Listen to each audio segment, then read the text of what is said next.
দেশের অর্থনীতি একটা খারাপ সময়ের মধ্য দিয়ে যাচ্ছে। ব্যাংক খাত অস্থির, বিনিয়োগ স্থবির, আরও বেড়েছে খেলাপি ঋণ, দ্রব্যমূল্য বৃদ্ধি ঠেকানো যায়নি, আছে জ্বালানি সংকট। এতগুলো সমস্যায় যখন একটা অর্থনীতি আক্রান্ত, ব্যবসায়ীরা খুঁজছেন আশার আলো। শুরুতেই ব্যাংক খাত। ২০২৪ সালের শেষ ভাগে কিছু ব্যাংকের তারল্য সংকটের কারণে আমানতকারীদের মধ্যে যে উদ্বেগ তৈরি হয়েছিল তা পুরোপুরি কাটেনি। অন্তর্বর্তী সরকার আসতেই ১৪টি ব্যাংকের পরিচালনা পর্ষদ ভেঙে দিয়েছে বাংলাদেশ ব্যাংক। এখন আবার ৫টি ব্যাংককে একীভূত করতে কাজ চলছে। এর ফলে কিছু কর্মকর্তার চাকরি হারানো নিশ্চিত। ফলে ব্যাংক খাতে রয়েছে চাপা আতঙ্ক।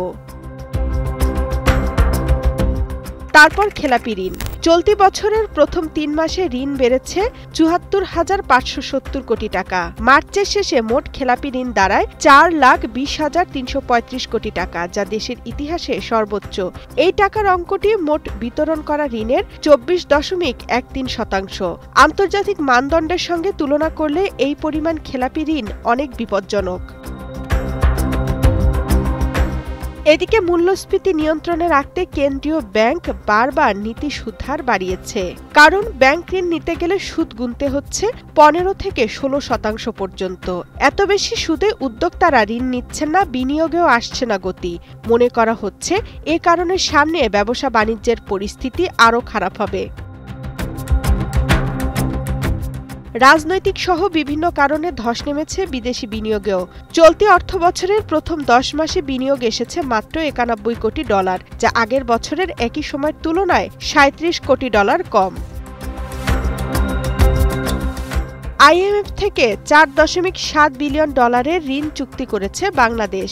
যেসব কঠিন শর্ত মেনে ঋণ আনা হয়েছে সেগুলো বাস্তবায়নও করতে হবে, আর এর নেতিবাচক প্রভাব পড়েছে অর্থনীতির বিভিন্ন খাতে।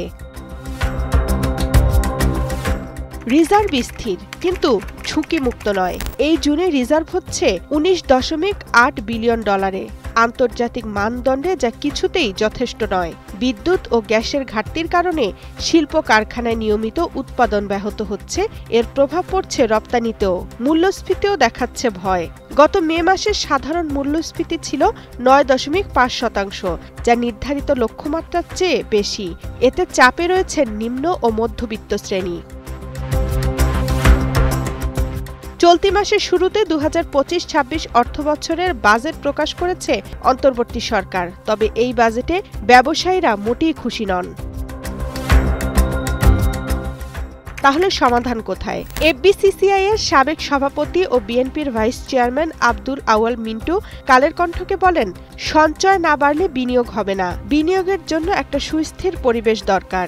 এমন অবস্থায় একটি নির্বাচিত সরকারই হতে পারে আস্থার জায়গা, এমন মত দিয়েছেন ব্যবসায়ীরা।